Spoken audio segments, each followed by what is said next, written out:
Yeah,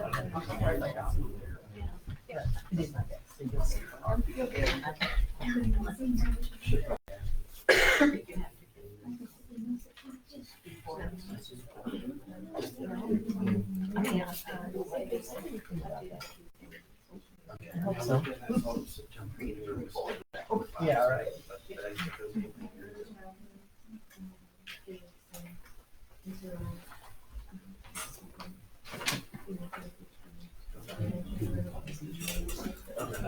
Okay.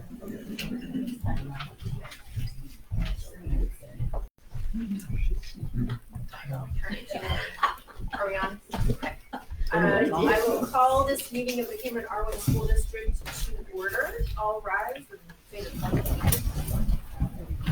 I pledge allegiance to the flag of the United States of America and to the republic for which it stands, one nation, under God, indivisible, with liberty and justice for all. The vision of the Cameron R-1 School District is to offer an exceptional educational experience. And the mission of the Cameron R-1 School District is to educate and empower our students to reach their full potential. Do I have a motion to approve the proposed agenda? Are there any changes? Moved by Mrs. Ice, second by Mrs. Clark. All in favor, raise your right hand. Motion passes. Consent agenda, approval of the past minutes and the financial report. So a motion to approve the consent agenda. Motion to approve. Motion by Mrs. Clark. Second by Mrs. Early. All in favor, raise your right hand. Motion passes. All right, non-action reports. Yep. I think actually we got, I guess it's yours. Okay. So, yeah. All right, So so let's just, make it back there. Sorry. MSBA superintendent search update. So the school board is, by way of an update, are teaming up with Missouri School Boards Association to lead us in the process of finding candidates for our next superintendent. We are working with two gentlemen. Our lead consultant is Trent Brunmeyer, and the assistant is Mark McDaniel. Last Tuesday, through our communications director, Gina Bainham, sent out a survey, stakeholder survey, to students grades 9 through 12, support staff, teachers, administrators, parents and guardians, school board members, and community members. So in 1 week's time, we've gotten 78 responses. So we are here to ask that you would share this information and the survey with others that you know. We're asking that the building administrators encourage their teachers and staff to please take a few minutes and fill out the survey. Your feedback is important. It's valuable for this process. And we need much more. So please do that. It's not a long survey, it's not complicated, but it's very important. How is it made available to the community? It is, I think Gina has plastered this on Facebook. We've sent it out through Parent Square. We are told it's going to be in the newspaper. We put it out on, there was another. I think the chamber shared it. I saw it come through the Chamber of Commerce. Are there some hard paper copies placed where? It was sent out on Parent Square to all of our constituents, and I also sent it to the newspaper, so if anybody wants to get it, and they're available at each of the schools via the same post if anybody wants them. Can we provide the link on our website somewhere? Is that? We have that. Let me check. Okay. But yes, it's out there, so please take a few minutes to fill it out. Community members as well. Oh, absolutely. And so far, we've gotten 22 community members that have filled it out. We have a lot more than that, so we can do this, you guys. This survey ends next Sunday, so there's another week or less than a week. Yeah. It is on the website as well. Okay, it is on the website as well. Okay. Thank you, Gina. So a week from Sunday or? No, this next Sunday. This This coming Sunday. 26th. So a week from today, our lead consultant and his assistant are going to be in the school district, and they're going to be conducting group surveys, which include meetings with administrators, team leaders, certified staff, et cetera, to better find out what the needs are in the district as well. So again, the more survey information that these consultants have, the better their questions are going to be, and the more information that they have in search of our potentially next superintendent. At this stage of the game, we were told today that we have several applications in and that there are more in process, meaning that they're reaching out to the consultants, but they're gathering information as to what they need to fill out their resumes and applications to send through to us. The applications are open until November 30th, right? The application period is from August 22nd through November 30th. Yes. So that's kind of a rough update of where we're at now. Any questions? Do you receive like a weekly update through them, or what is your communication like? Yes, they provide a weekly update of how many candidates, how many are assistant principals, et cetera. And then they also give us an update on the survey results as well. How are they screening, and yet, what's the plan for screening applications? Well, it's quite thorough. They're basically doing 99.9% of the screening for us. And then we do have a week of December 8th review candidate pool. So they're going to help narrow it down to 5 to 8 candidates. And then the board will interview each of those candidates roughly 30 to 40 minutes per person. That'll be via Zoom. So that, Yes, you thank you, yeah. But you have access to all the resumes, you can see any of them that you want to. Yes, they put it in a folder and we're able to access all of that information. So we can ask questions, we can follow up with them. It's very transparent. So you could pull someone that they didn't pull forward, and you could say, I looked at this, and I think we need to at least consider this person and pull them into that. Absolutely, yes. Again, they're consultants, and they're guiding us, but the final say, of course, is ours. How do you two feel that process is going? I mean, we made this decision a month ago. Yeah. With MSBA. Everything going I well? feel like NSBA does a great job at this, and we used MSBA when Dr. Robinson came, so I feel like they're doing a great job for us. Good to hear. I think that's great. Well, They're very thorough, experienced, sounds like we need some more surveys. definitely. We need a lot more.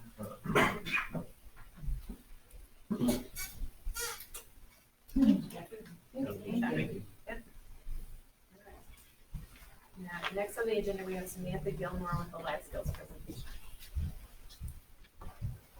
Hi. I'm Samantha Gilmore. I took over Andy Brown's position. Something new this year is I get to teach each of our life skills classes in the middle school and the high school.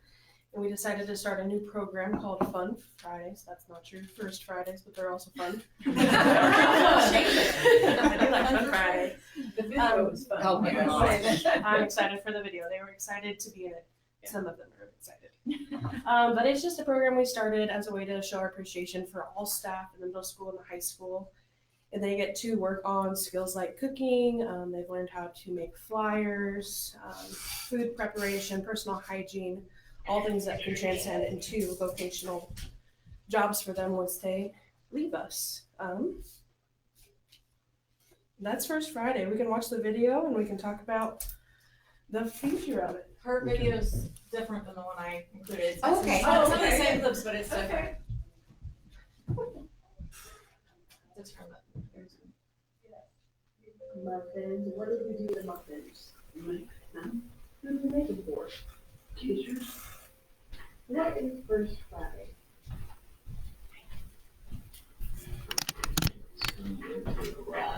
And make stuff flyer for the popcorn one too. Yeah, when we made that poster for the cart. Happy First Friday! Happy First Friday!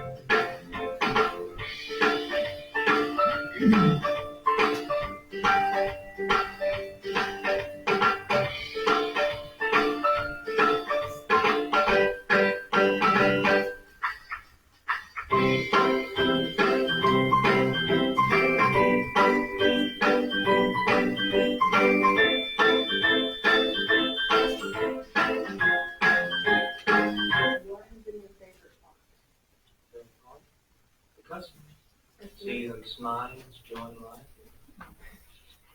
Anything else you would like to add before we end our video?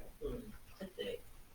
Well, there's many people out there watching this video. Like and subscribe.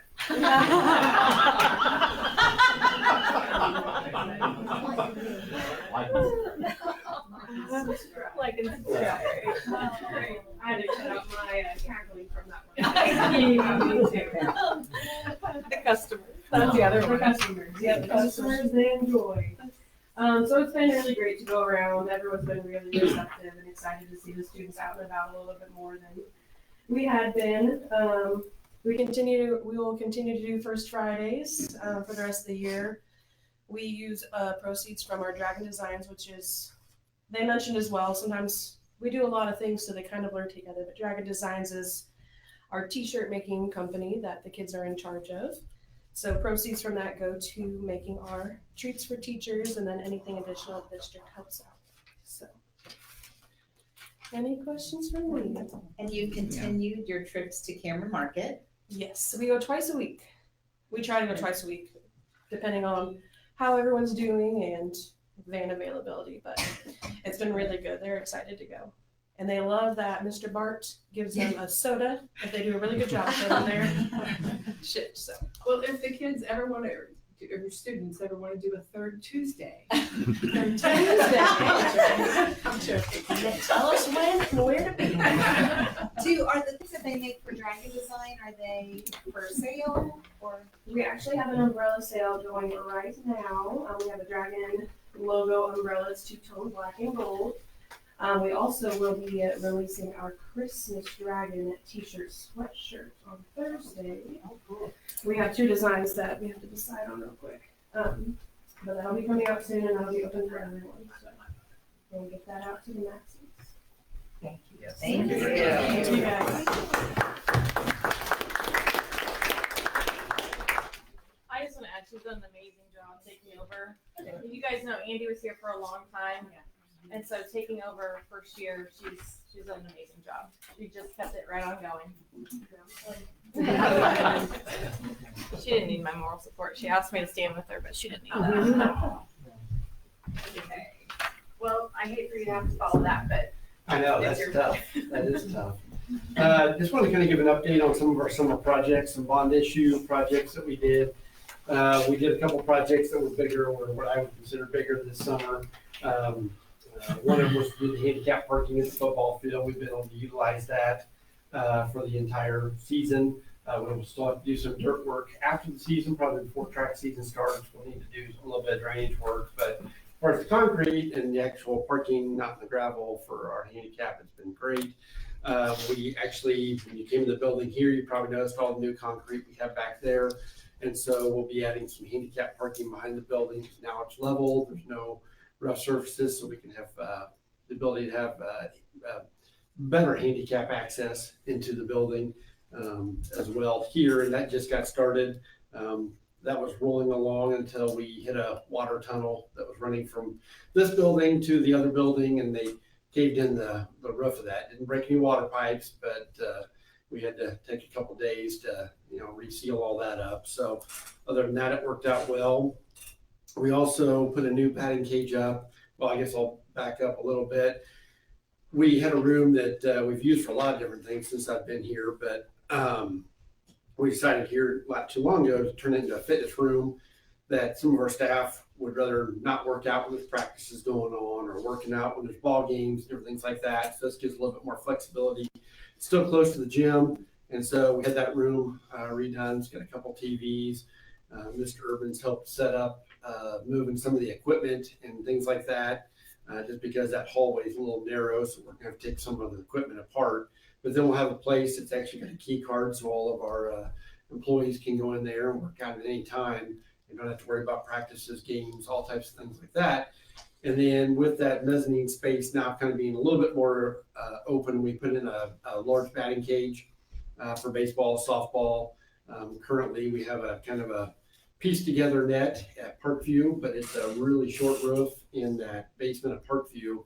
And it seems like almost every year we have somebody, whether it be a coach or a kid, that gets injured because it comes off those walls rather fast. So we're sealing. So we actually put the batting cages, and then we did new basketball goals to make those. And those actually, besides all we have to do now is put a bracket on. So eventually when the state probably goes to a shot clock or something like that, all we'll have to do is add the bracket and pull the wire. They're actually kind of nice too, because our one on the south end was not stationary at all, and it now folds all the way back. So it's not to play for volleyball, for side courts practice or a regular game. And the other one does the same thing. Instead of going up, it actually goes back as well. So they're totally off the court, which we've had more than a few complaints over the years about people. And it's great for our girls. They know to keep playing the ball, but other people don't. And so, but those are some of the summer projects we did. Obviously, the bond issue that we passed in April, the roof was a big part of that. And at Parkview, they have all the materials up on the roof right now. They're trying to do some minor work up there at this point in time. We're still got good weather, so we should still be able to finish that by the end of November.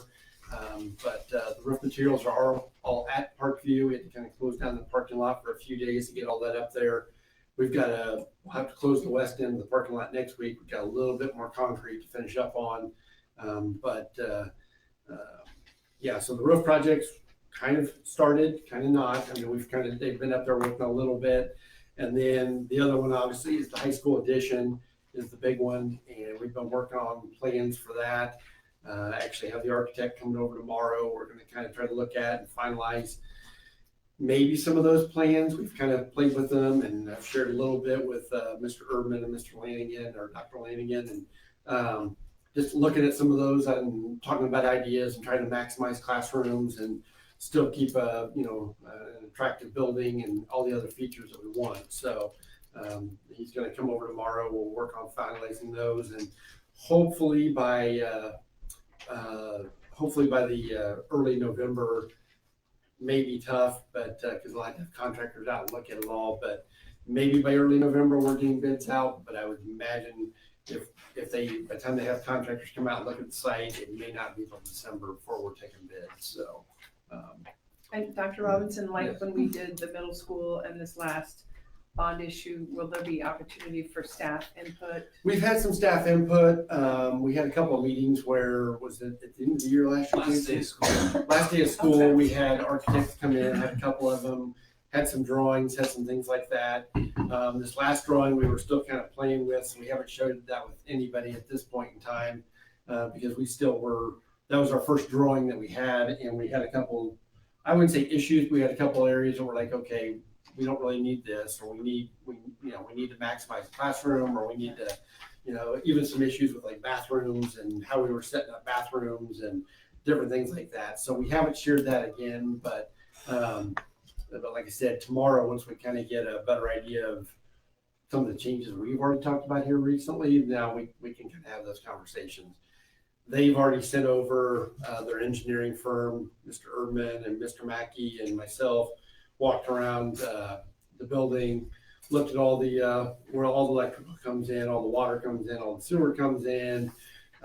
We kind of took care of some of this when we built the new addition, or when we rebuilt the science classroom. So we built extra ability for power, although we've probably got more power capabilities in that school than we know what to do with, quite honestly. It's good, but a lot of our boxes are 600 amp boxes, and we're only using maybe 200 amps in it. So that was good. We're already ready for the fire system. That was all brand new, so we can tie into that. We moved our technology last Christmas into a new closet with the anticipation of maybe tearing down. So we've been trying to think about these things the last couple of years ahead, so we're ready for this. And so we had a good meeting, went through a bunch of stuff, shared some of our gripes with some of the stuff that we have now that we still have to, like lighting. Lighting doesn't seem to be an issue, but I walked out of the auditorium last night, it was 8 o'clock and none of the auditorium lights are coming on and it was dark. So, I mean, it seems like you have to have a degree in engineering to re-engineer some of that stuff. So, yeah, we'd like to simplify that. I think Jim wants to simplify some of our HVAC. It's a little complicated, so. What's the storage space? Is that something that we're looking to? We are, there is some storage space for some classrooms that need it, but probably not as much as everybody would like.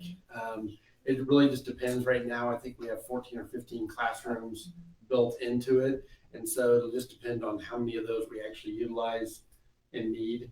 And so then there could be storage space there as well. Well, in terms of operating kids, like a place to put. Oh, right now we're looking carry at lockers. Well, not only that, one thing we've talked about, so we have right now, I wouldn't say it's empty, but it is kind of being used for that. But that downstairs room, it used to be the athletic director's office. It was an old classroom right next to the band room. Utilizing that, because we're not gonna need it for classroom space, and utilizing it for kids to leave bags, whatever, but a storage room. Now the new addition, the top and bottom will both have lockers. They'll be, I would call it a half locker, because they won't be the full length lockers, but you'll have enough to go put your coat and your books and stuff like that. So that'll be, I think I told them, 530, 550, which is bigger than we've ever been. So, I mean, it's more than enough. So It's exciting. yeah, it will be. I think that would be a good, I've always been a little concerned about kids carrying 100 pounds of books on their backs, because not all kids are, 6'5" and able to carry all the books. Some kids don't weigh 100. Yeah. True. Lots of span of the ages and sizes and everything, so, yeah. Any other questions? Okay. Thank you for that update. Yep. All right, special services. I mean, Samantha kind of stole my glory, so I don't have too much to share. Well, I know we're not gonna be voting on it, but if you wouldn't mind sharing just a little bit about that plan. Oh, because yes. Yeah. So the state compliance plan, they have updated a few things in that, so we are required to update that because that's the compliance plan that we follow. It's really important for us because we're under review this year, so we have to be following that plan. So there's not a whole lot of changes. There's an early childhood special education change that we knew was coming, but it's not really going to impact us too much. That they allow kiddos to stay under YCDD, with young childhood developmental delay, through their 7th birthday. So it goes into 1st grade, but if they have a diagnosis, there's some factors into it, then we can't, but it lines it out for us. And there's a couple of speech and language changes, but for the most part, it's pretty much the same. It's what we're following, or it's best practices that we've already been following, knowing that they were coming into play. So, but it is a requirement since DESE updated that, and that's the plan that we follow. We don't make our own compliance plan. We're not going to invent the wheel. So we would like to approve that plan. That's coming up later. If you have questions about it, let me know. But it's directly off of DESE's page. So it's cut and paste. Yes. Yeah, it is directly from DESE. It's linked from Department of Elementary and Secondary Education. We don't make any changes to it. That way our stuff is cut and dry, what we can and can't do. The other thing, we had a LACE meeting, which is Leaders of Special Education. So the area directors met last week, I believe it was. And we are trying to nail down some dates for our Special Olympics events.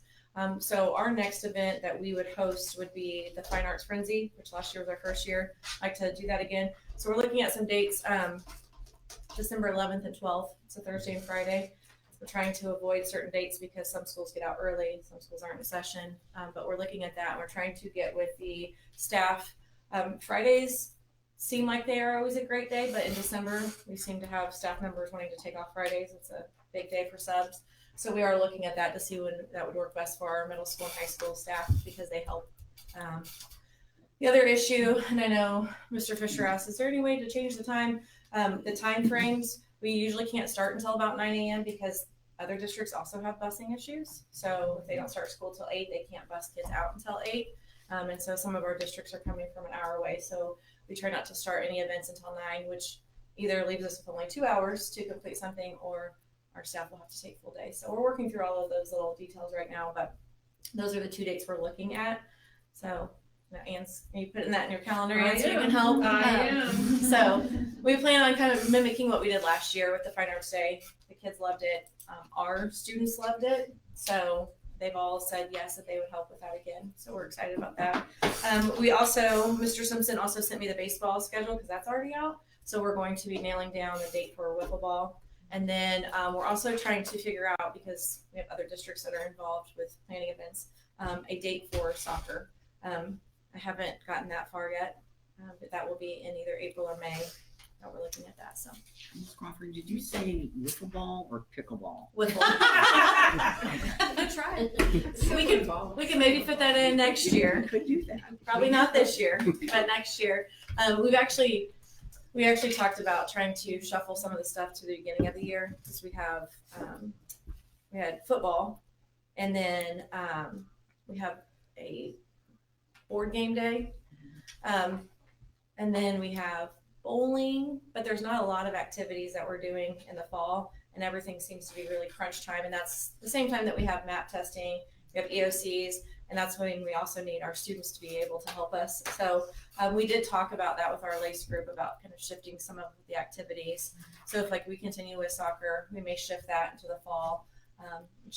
We could shift wiffle ball and do it with, because softball helps us, and we could still have the baseball team help, but do it at a different time. But we were looking at dates just overall with different districts on what would work best. So yeah. We also had 5 other districts reach out and ask if they could participate. So the word is spreading that we have these things going. So That's great. Yeah. Is the kitchen that was in the video, is that what the old girls' locker room turned into? Yep. That's our little kitchen area. So on one side of the room, we have the heat press and all of these supplies for making the shirts for Dragon Designs. On the other side, we have refrigerator, stove, and then there's a big, used to be where the big lockers were, and it's a big concrete slab where they can all stand around together and work together in a group instead of a table. So. Any other questions? Thank you. Thank you. You want me to stay for this? No, you're fine. All right, Parkview Elementary School report. Hello. It's been a really busy month at Parkview. I just left our parents as teachers messy night. I was dressed appropriately. I still take hugs, even if I'm dressed up. So, but they were having a ton of fun. Really good turnout. And that leads me to the other parents as teacher event that we had. That there were a lot of people that came. So Mary Bradford gets a safety grant each year. And so the grant provides a board book for parents, and it's related to car seat safety. And then there's all kinds of materials that they give us about distracted driving, and stickers to remind parents to check the back seat, things like that. So the police drone was there, a police vehicle, the big, I don't even know what that thing is called, but the giant police utility truck, that was there. The kids loved that. They let them go up in the top and look down. That was blessed. Several of our littles were placed inside of a police vehicle, and none of them really cared for it. So that was good news. They wanted out. ambulance, we had motorcycles show up, a race car. Lane Grenier brought his race car. And then, I mean, just, it was fun. Then we had our Games with Grands event at Parkview, and there were over 430 people there. Wow. It was a huge turnout, lots of fun, lots of games. It's great to watch the kids leading their grandparent around the school saying, look, I did that, or just, this is where my classroom is. And it was really fun. We are wrapping up dental screenings this week. Lots of people signed up for that, so that was a great opportunity. And one special thing I just want to share real quick is I've mentioned before, making sure that we maintain a positive climate and culture. After the trauma team met and had training, they came back and wanted to figure out a way to incorporate that into our building for each other. And so it's a staff to staff shout out system that they've created. Just to recognize the strength, will, and skills that, everybody's helping each other out every day. But the hope is to keep one another lifted up when the work gets really hard. So really promoting those self-care moments just through lifting one another up. That's a lot. There's a lot more coming for next month. Don't worry. Lots of good times. Any questions for me? Not a question, just a comment. I appreciate the stats that you're providing on the reading skills that they need and understand how to use them, because it's a lot. It is. So. Thank you. All right. Thank you. CVMS, not CVMS, CIS. Sorry. It's good I'll to talk see only you. about CVMS. It's good to see you, Mrs. Rucker. Thank you. Are you feeling better? Yes. Surviving every day. So just wanted to give you an attendance update. Last year at this time, we were at 81%. We're 92 this year. So that's pretty exciting. PTSA had their fundraiser walkathon with our kids during recess over the last month.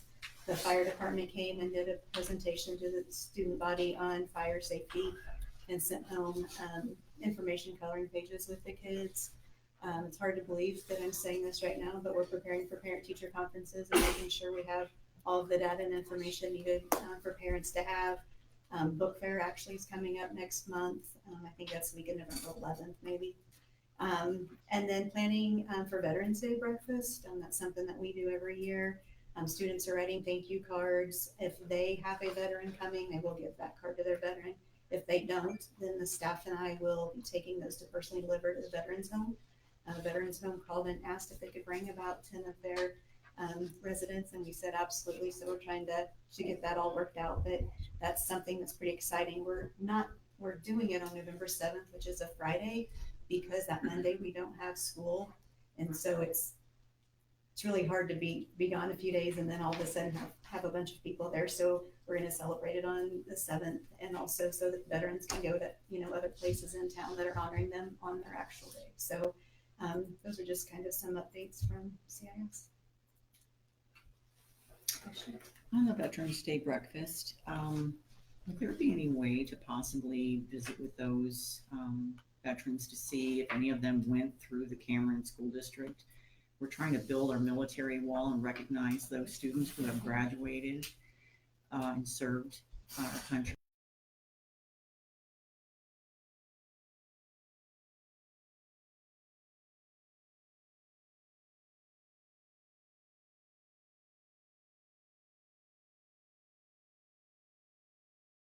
Because Please get the QR code. they're moving out pretty quick, and I want their time focused on kids as much as possible. So let me try to process that.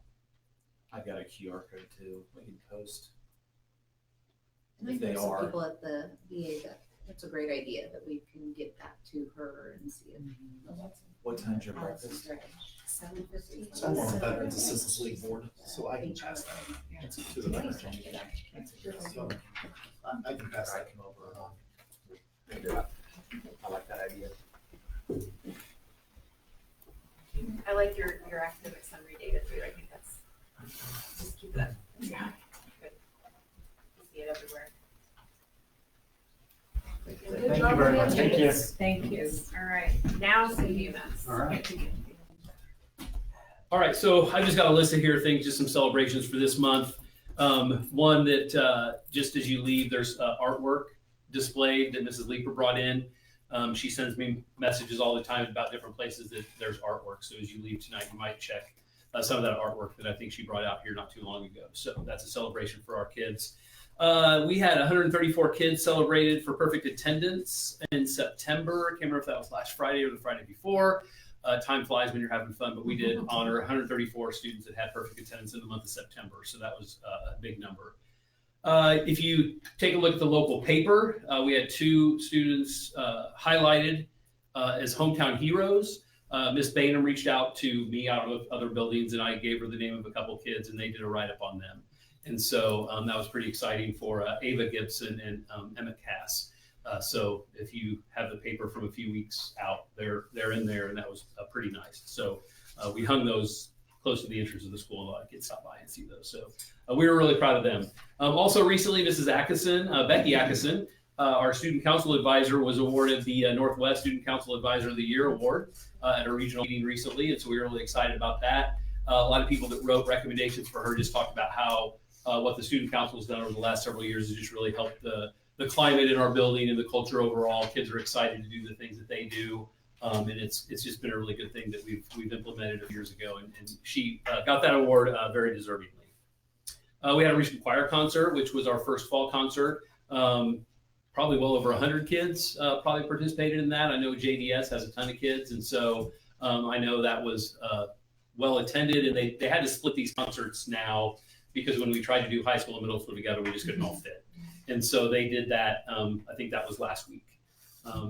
Our band played at the football game a couple weeks ago, and that's always exciting for them to be able to get out there with the high school band kids. It was fun to see them do that on that night. And so they're kind of a lot of those, it was the 8th grade, I guess I should say, and it kind of gets them excited, hopefully, for marching band and for band in high school. So we had our whole 8th grade out there. The last thing I got some information today from Miss McKinley. If you're not familiar, we use a program called Beanstack, and it's where any staff or student logs their minutes of reading, whether it's audiobooks for staff, my commute, I do a few books there. And then kids, whenever I go into classes, you see them reading, their device is open over here because Beanstack has a timer. And so then they log their minutes. And our goal is to get 1 million minutes of reading at CVMS.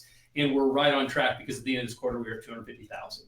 Last year, we were over 900,000, didn't quite get to the million, but our goal this year is to get to that million. And based on this number, I don't know if this is one of our, I think this might even be one of our shorter quarters. I think we got some longer quarters in there. So hopefully we make it to that 1 million minutes. So that was a great celebration that Reagan sent out to me today. So Can you tell in Beanstack how many people are logging minutes? I would assume so because I think you do it through your login. So I'm assuming I don't look at that, but I'm sure Miss McKinley can probably look at the students and how many minutes they actually got. But I'm sure that's in there, but I haven't seen that. So Weren't they doing like class competitions at the end? yeah, a lot of the RTI or a lot of the ELA teachers do some little competition stuff, but it's still exciting when they're excited about reading. So any questions for middle school? Does JDS still meet before school? Yeah, 2 days now instead of 1, which is exciting. Did I think there were like 50 kids? Yeah, I think maybe more. Yeah, I know every day when they're walking out of there, Tuesdays and Thursdays after the wings, it's like they just keep coming. Yeah. So it's really exciting. There are Yeah. 100 kids in Yeah. the concert, over 100. Yeah. Yeah, Mr. T, the kids, he's just awesome. Yeah. Yeah, he's really built that program very, very quickly in a short, big in a short amount of time. So great. Anything else? Thank you. Thank you. All right. Thank you. Thanks, guys. All right, high school. We have, as well as have had a busy last month. I know we were in the middle is a student how they did on the ACT, how they took on what they got on the ACT, the ASVAB. There's another test called the AccuPlacer, which is similar to the ACT. It's a reading and math test. ACT work keys, which normally our kids at Hilliard will take. So based on that, to calculate, and I'm going to kind of nerd out on some data, but you either get a 0, and that's if you haven't taken any test, a 0.25 that you can score, and that's on ACT, it's a 17 or below. an ASVAB below a 29, and then AccuPlacer, there's some criteria, and then the ACT work keys if you score 3 below. The next level is a 0.75, a 1, and a 1.25. So we just had a handful of kids take the AccuPlacer at school, which the highest you can get is a 1, which that's where baseline we want every senior to be. In a perfect world, every kid would be at a 1 and a kind of your bonus points or your 1.25s. So we were able to move some numbers here for you. We had 14 kids that moved from a 0.25 to a 0.75. We had 1 student move from a 0 to a 0.25. We had 3 move from a 0 to a 1. We had 4 move from a 0.25 to a 1. We had 16 move from a 0.75 to a 1. And then we had 2 move from a 0 to a 0.75. So before I ran like the actual numbers, and you need 71.5% or greater to get all 10 points. We are currently sitting at 78.6, and that's with actually 3 kids that are at a 0, but they will take the work keys in the spring through Hilliard. Prior to that, to last week, we had 31 students that are at 0.25, and now we're at 13. We have 35 students at a 0.75. We have 43 at a 1, and we do have 3 at a 1.25, which to get a 1.25, you have to score on the ACT a 26 to a perfect score of 36, or on the ACT work keys, a score of 6 or a 7. So the kids, I want to give a huge shout out to the seniors. They were not thrilled to have to take another test, but we explained the why behind it. They buckled down and they did their best, and the data shows. So right now, even counting those zeros in the data, we're at 78.6, which we will get all, and that's for the class of 26. So with APR, you're always a year behind, which the class of 2025, they were at like 73-ish. So this class is already ahead with room to go. So in my 4 years, this class, fingers crossed, could be our highest on that section of APR, because there's a lot that goes into it. And there's also on the CCR, the college and career readiness, there's also your dual credit classes. There's the class portion. So just want to give a huge shout out to our counselors for doing that, teachers for being patient and releasing kids. Obviously they're missing class time for that. And then our seniors, I mean, they put in the work. So huge shout out to them. Things are going in the right direction. And then last thing, ended up being a beautiful day on Saturday for March Fest. Just want to give a shout out to and thank you, a huge thank you to all the volunteers after the kind of wonky weather on Friday from the football game. And I was just dreading, okay, what's this going to look like on Saturday? And then the radar was showing rain Saturday morning. I'm like, all right, we'll be all right. We'll get through this, but it ended up being a gorgeous day. So thank you to all the volunteers. We couldn't do it without you. So that's all I got. Your counselors are amazing. They are even offering a ACT prep tutoring after school. Yeah. With a mom with an athlete, Yeah. I hope maybe there's an option to do before school or lunchtime or something at some point. Yeah, I mean, Mrs. Webb would be the one to reach out. She's flexible. Yeah. Yep. So, but I think that's wonderful. Yes. Yeah. Anything to help kids. She's not just she. Our teachers A are big gonna. congratulations on our root ed program. Yeah, I can't. I know that Dr. Wormsby pushed out some information trying to get different groups and organizations. I know Mrs. Webb and Mr. Bailey are going to come, our root ed kind of area supervisor. They're going to come, I believe, in February and speak to you guys just on the root ed program. So Casey and Cassie. So K and K. So important. Yeah. One of my favorite parts of volunteering for March Fest is hearing all the compliments we get on our facilities, and a lot of that goes to you. Not only the football field, but the front of the high school. I mean, that goes. I won't take it. That's our custodian. Well, Like pass it along because there's just a lot. They do a good job. Pass They it take care along. of us. Yeah, there's a lot of compliments about our facilities and our staff and our community and how we all pull together. But a lot of that falls on you as well. I don't want the credit. So it's on them. So I appreciate you guys. Thank you so much. Yeah. Thank you. Thank you. Thank you. Any questions on the activities report? Activities. Right. Dr. Ormsby. Hello.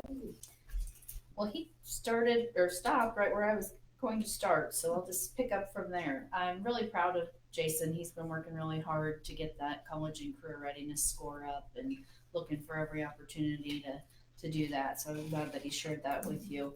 We've been busy doing assessments district-wide. So far, we're looking at our benchmarks for the year in each building.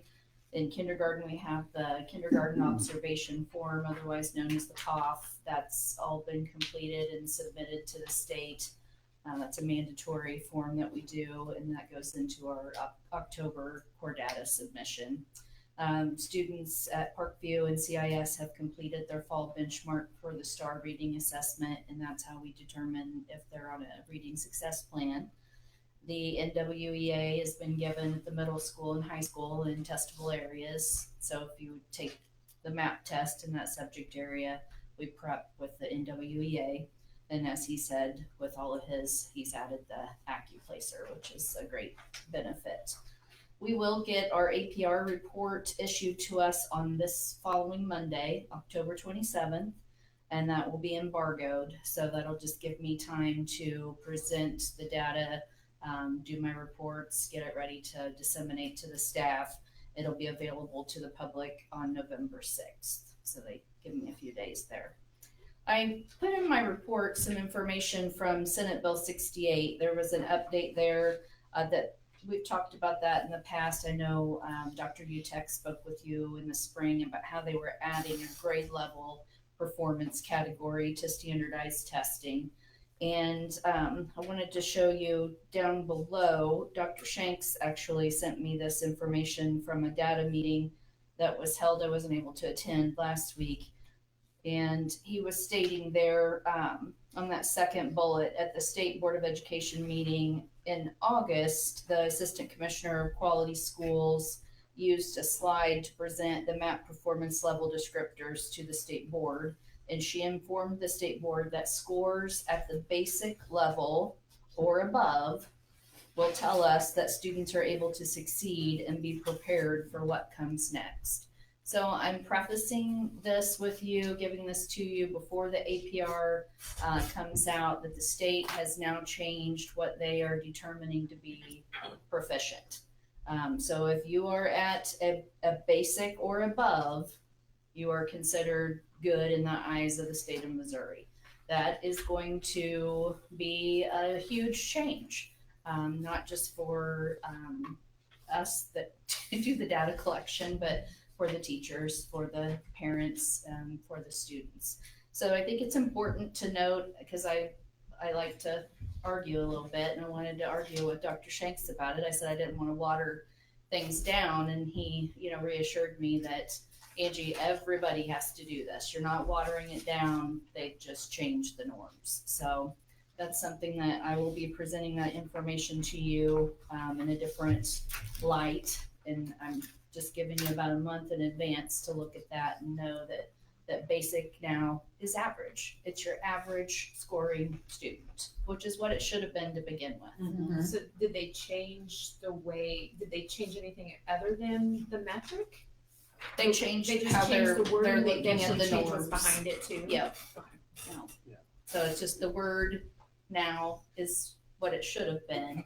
When you say basic, you're an average kid. You're an average performing kid. You're in the middle, right?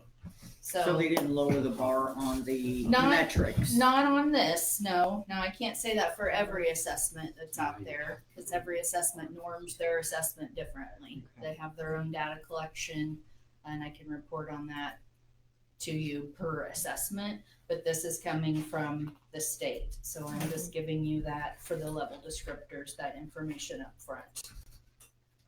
Did you have another question? Yeah, you said submitted the data to the state. That's something I think we take for granted. Can you just talk a little bit about like what kind of effort that is or what that entails? Because I The don't COF? wanna- You going all the way back to the COF? When we're submitting Just core all data, data, core core data, data. yeah. What does that mean? What is it? Wow. Yeah. I mean, Well, just- how long do you have? I just don't think that there's an appreciation for how There's much not. we It's- have to do to make sure that we're. The busy work that is required of us as far as collecting information from student demographics, staff demographics, years of service, your college education of staff. It just goes on and on and on. All Is it of an our, Excel upload? Is it like, what's it look like? Oh, yeah, you get Excel uploads and you could get out to, we have one person and one of the biggest ones is usually October. And so you have your October core data, which you have core data in August, October, December. I mean, you have it all throughout the year, but October and June are usually your biggest.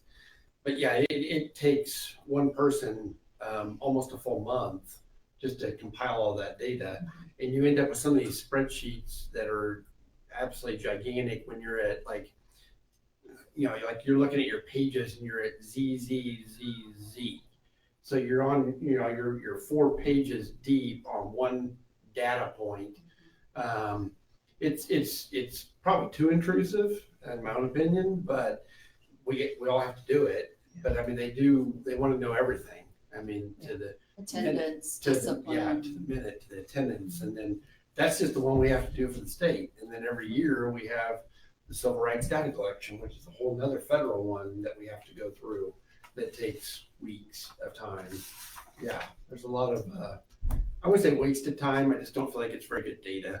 It doesn't utilize us at a district level, or benefit us at a district level. Most of the time, they use a lot of it for grant writing. So they'll collect all that from across the state and then they'll compile it and say, that's what the cough, for example, is for. And they were forthcoming. We're gonna use this to write early childhood grants for the state of Missouri. But, on our end, that's a very, very pivotal month for kindergarten, coming in, getting used to routine, and they don't give you any options. You have to give it at a certain time. How many weeks? 2?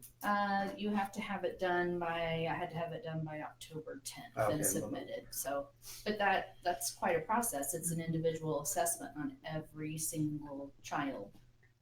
So is there a person at each building, or is it like a central No, office the person? Teachers have to the do that. teachers, yeah, it's So an this is an observation. additional The red kids tape aren't that we doing ask for. anything besides just being kids, but the teacher has to do an individual observation on every single student. Very in-depth, does not tie to their curriculum. So it doesn't tie into what we're trying to do in terms of. No. So It's And one of the extra. things thank I you to the know, teachers. Yeah. Miss Ice used to always say this, I've heard you say it many times, that all of these data points represent moving a student along and helping them be better. And sometimes we hear so much of the percentages and all that it's all about moving students along, and that, we appreciate that. It's something for sure. When we get all of these scores back, I just wanted to let you know that in each building, we're doing an item analysis, which is a breakdown of that score. So we're looking at the MAP test results from the spring, and we're also looking at our fall NWE8 scores that we just gave, as well as the STAR data. And that item analysis just compares the child's performance on that item, which relates to a Missouri Learning Standard. So you can go through and see, oh, okay, this standard, we've got something we need to go back and address this in Tier 1 instruction. Or we just have a few here, but this group of kids could utilize some more help in dragon time or wind time, depending on which building you're in.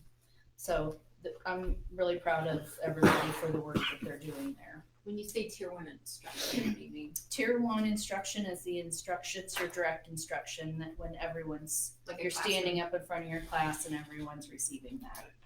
So in our day, back in the day, the lecture. The good old days. Yeah. I did want to thank Mrs. Gilmore for coming in and presenting tonight, and Mary on her behalf. We are working really hard to increase communication. I think I've visited with you about that a month or so ago, that had this plan to bring that back, where we had different groups that would be coming to present before the board and just share all the wonderful things that are going on in the district. So she was our opening act. I think she did a marvelous job. So look forward to that. At least 1 or 2 people every month will be coming and sharing all the great things that we have going on. So I'm really happy about that. And then lastly, I hope you noticed the Care Portal information that I shared. I'm actually going, Care Portal is a network of resources that are available. It was to a multi-county area. However, I learned at the Ministerial Alliance meeting I attended last month to thank them for everything that they've been doing to support the students and families of our district. And the Care Portal works along with the Ministerial Alliance. They announced to me that Cameron is their greatest benefactor, I guess, recipient, and that we have qualified to have our own Care Portal. So that launch is actually tomorrow. I'll be attending that meeting, and that is a wonderful news for our community that we will be the only recipient of those funds because we have the greatest need. So sad in one hand and, you know, something to celebrate in the other that we're able to help out our families and all the kiddos. Is that something that goes through the social worker or?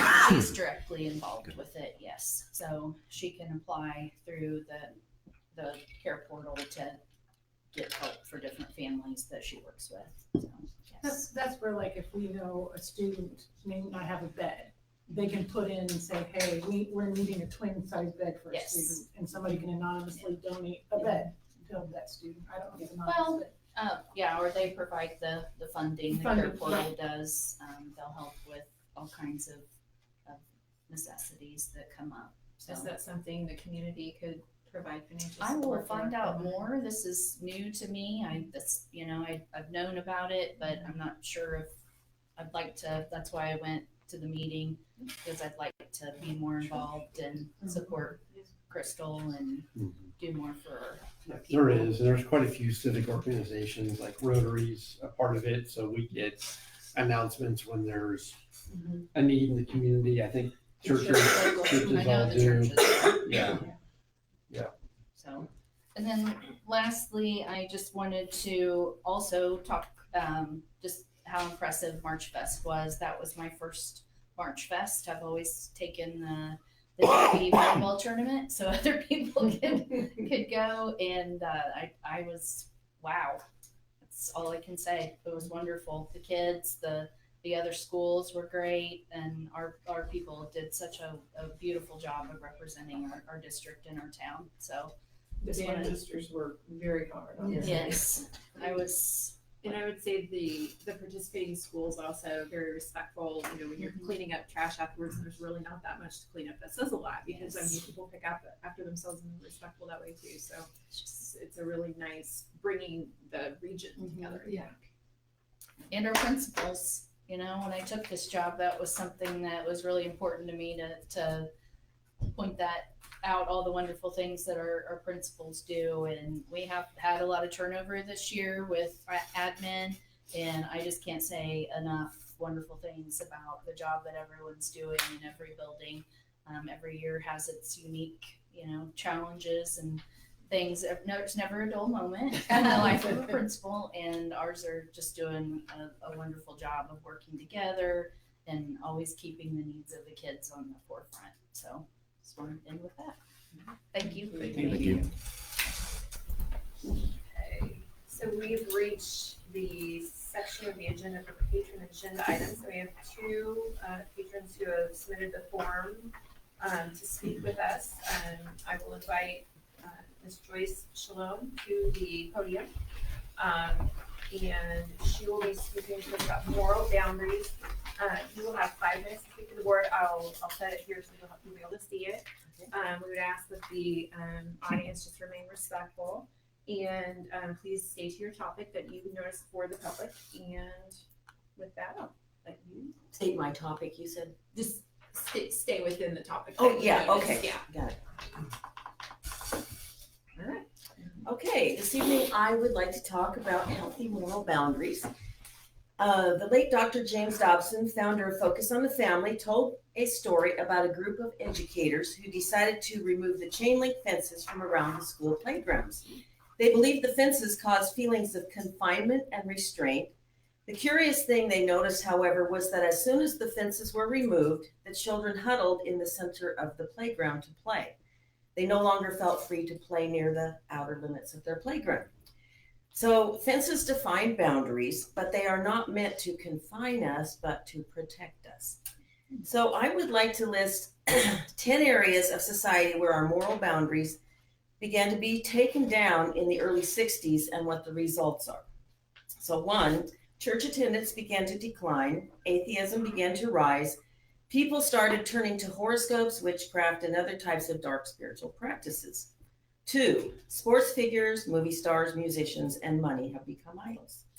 3, foul language is allowed on TV, radio, and movies. The name of God is taken lightly and used abusively. 4, businesses are open 7 days a week to make a profit. The almighty dollar prevails, and people choose to work over rest and family time. 5, lack of respect for authority, including parents, teachers, law enforcement, is at an all-time high. 6, the crime rate is up like never before. School shootings are commonplace. Killing is glamorized on TV, movies, and especially video games. Teen suicide has skyrocketed. Abortion has become a form of contraception. 7, the divorce rate has risen dramatically. Marriage is no longer necessary. Blended families struggle to unify. More and more elderly parents are forgotten. Child abuse cases have increased astronomically. Pedophilia and pornography are rampant. 8, shoplifting rates continue to climb, and shoplifters have become more aggressive. 9, people think nothing of dishonesty. Lying is acceptable, just don't get caught. And 10, materialism is flourishing and status is high priority. So maybe you've already guessed that the moral boundaries I'm speaking of are the 10 Commandments. And this is what I'd like to address. In 1962, prayer was removed from public schools. In 1980, the U.S. Supreme Court ruled that posting the 10 Commandments in public school classrooms was unconstitutional. I'm just going to say bluntly that when God got kicked out of the public school system, it left a huge vacuum and humanism moved in, bringing societal decay. Some sources claim that the 1962 Supreme Court decision coincided with a sharp increase in social problems and a drop in educational scores. So now there seems to be a trend toward bringing the 10 Commandments back into the classroom. Recently, in 2025, 3 states, Louisiana, Arkansas, and Texas, have passed laws mandating the display of the 10 Commandments in public school classrooms, though all 3 are currently facing some legal challenges concerning separation of church and state. So something I've discovered in researching this that I didn't realize, and I don't know if you guys realize, but Missouri has passed legislation requiring public schools to display the 10 Commandments in every building and classroom effective January 1st, 2026. So one thing I just wanted to mention, because not everybody realizes this, I hope everyone here realizes that the separation of church and state is not in the U.S. Constitution. The First Amendment of the Constitution reads, Congress shall make no law respecting an establishment of religion or prohibiting the free exercise thereof. This was not intended to keep God and religion out of government. It was meant to keep government from overstepping its bounds in regulating the church and freedom of religion. So in summary, I would like to say that putting the 10 Commandments back on the classroom walls is not necessarily the answer to all our social ills, but children, I think, truly need and want moral boundaries. And so finally, I would like to just say, I would like to advocate that the Cameron School District consider complying with this new law. I think if we did, we would gradually begin to see a positive change in the behavior of our students.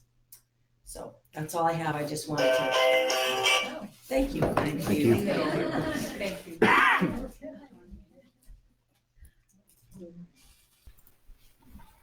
Okay, our second speaker is Mr. Keith Gilbert, and I'm going to call him.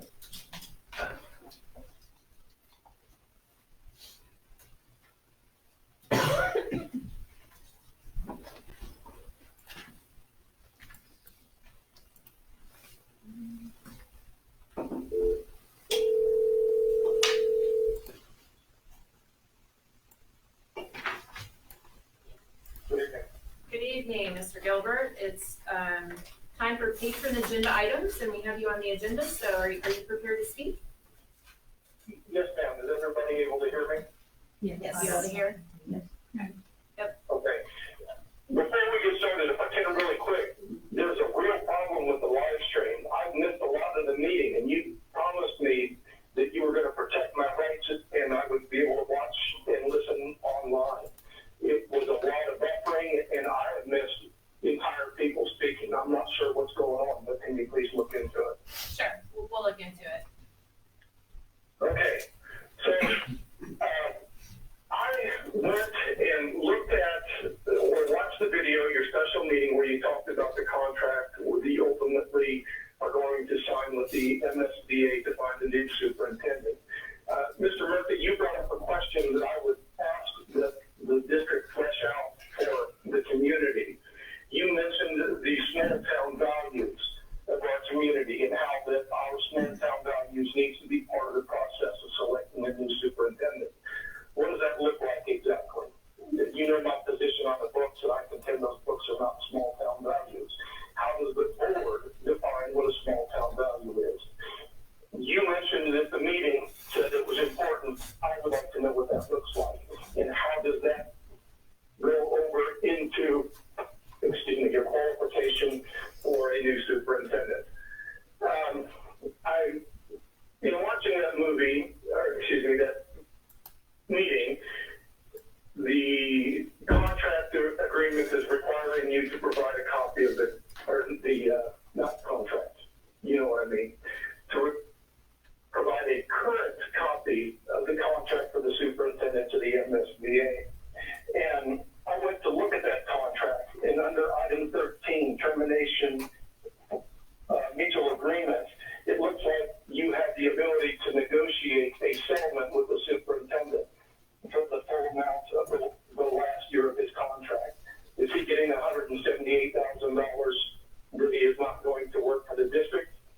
And what does that termination mutual agreement look like?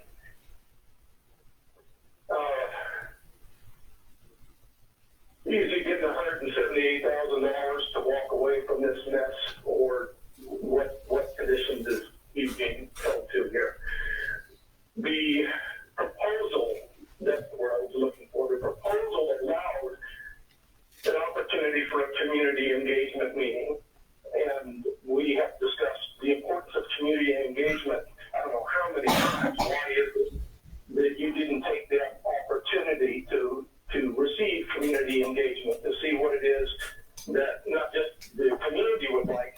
I think that you should hold one for the staff and hear from the staff to say what their concerns are and what they would like to see in a new superintendent.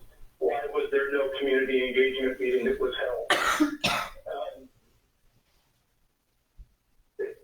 Who picked the questions for that survey that went out? There was a lot of things that I thought that should have been on there. One of those should be, how do we raise the grade level proficiency in our district? We sit squarely in the middle of the entire state. We're marginally above average. In 15 years, those test scores in reading alone have dropped 30 to 35%. I believe that new superintendents should have some type of a plan to get us back up there. I would like to see our district in the top 10% of the entire state, not marginally in the middle. What are the priorities for the superintendent? Is it a long-term goal to return to that point from 15 years ago when Mr. Robinson got here? Other concerns that I didn't see on there is stuff like the bullying that goes on continually in the schools. Does somebody have a plan to finally put an end to the nonstop bullying that's going on? How about the drugs in the school? The high school doesn't have a zero tolerance policy on drug use. What is an acceptable level of drug use inside the school? How many times can a kid smoke dope in the bathroom before it becomes an issue? I think that you've seen that video of that conversation that I had with school staff. They wanted to know how many times a kid uses before it becomes an issue. How would this new superintendent navigate the book issue? What would they do about the books that have secretly been removed?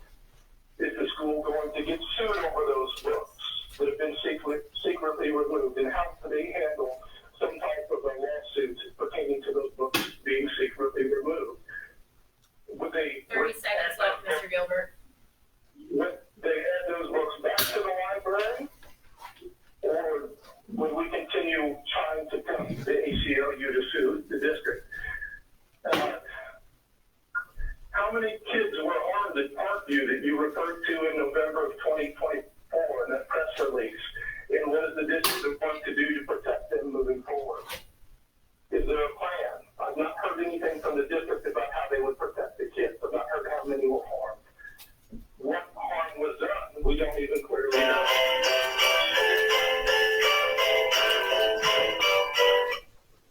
Thank you, Mr. Gilbert, for your comments.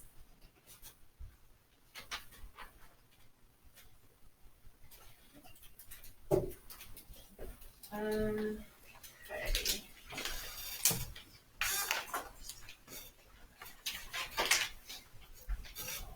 Before we, let's move on to items for consideration. We have the Cameron Compliance Plan for Special Education, which Mr. Hopper spoke to us about. Are there any questions on that? Okay. Look on. For coming. Approve the compliance plan for special ed. Motion to approve by Mrs. Peck. Second, Ms. Early. All in favor, raise your right hand. Motion passed. Motion passed. Okay. MSBA superintendent contract. Move to approve the MSBA's contract. Motion to approve Mrs. Peck. Second, Ms. Ice. Discussion. All in favor, raise your right hand. Motion passes. All right. Any board members have a comment before we adjourn or move to closed session again? I want to remind the community to go out and fill out that superintendent search survey that we asked for earlier. It's kind of been a long meeting, so I just want to put that plug in there one more time that we would really like to collect that information from the community and remind the community that they can also just email the board if they have other general comments that they want to include that might not have been on that survey. They're welcome to just email the board. I want to say that I had the privilege of attending the choir concert last night, and it was beautiful. And we hosted Missouri Western's choral group along with our choir, and it was a great event. So it went off well, and got to showcase the new, so that was fun. And then I just want to put a shout out to our two police officers and thank them for the work that they do in our district. And our community, our Cameron Police Department. Yes. I would just want to comment on, through Dr. Ormsby's help, there are targeted focus groups that are happening within the school community that will be getting input from all levels of staff, from non-certified to leadership teams of teachers from every building to assistant administrators, lead administrators, all having input with our consultants on characteristics, qualities, things that are important to them with regard to the search for the new superintendent. And the community has an opportunity through these surveys to share any input that they might have with regard to the superintendent. And I know I'm repeating what Ms. Ice said, but certainly please email us if you have qualities or thoughts with regard to this hugely important decision. It is important to us to get your input, and there are spaces on the survey itself that you can add, get some comments, and it is anonymous as well. Yes. And when is also, that survey available? It is available in part on our school website. There is a QR code. I don't know if you're familiar with how that works. Okay. Old lady, I No, know that's this. one thing you could probably do tonight if you would like. Ms. Bainham is here. Our communications director could probably help you with that tonight since you're here. And if anybody has any concerns about the survey or where can I get it, or I don't do technology, which I certainly understand that, please reach out with a phone call, 882-1031, and we will hook you up with the survey.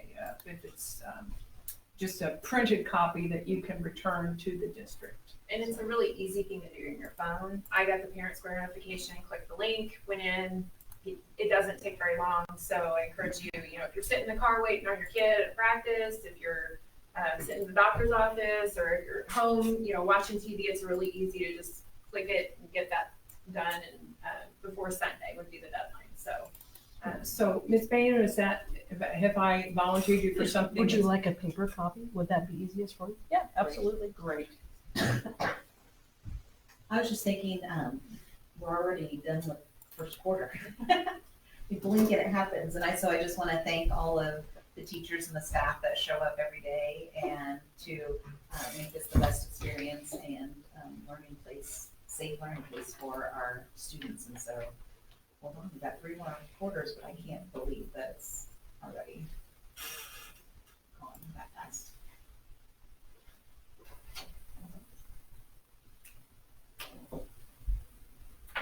Thank you everyone for coming. I will take a motion to go into closed session under 610-021 subsection 2.